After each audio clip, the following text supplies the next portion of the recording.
Hello kids, let's learn parts of bodies names. Eye, nose, cheeks,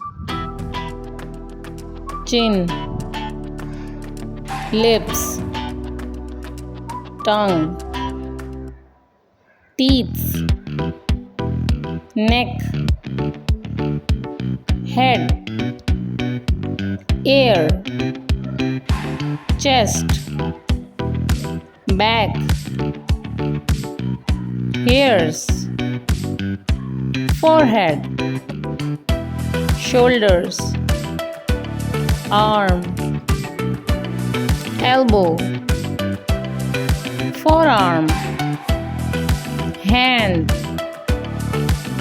palm, wrist,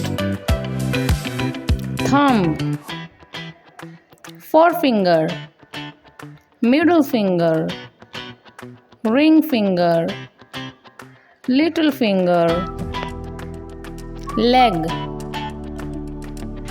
thigh, knee, calf, foot, toes, ankle.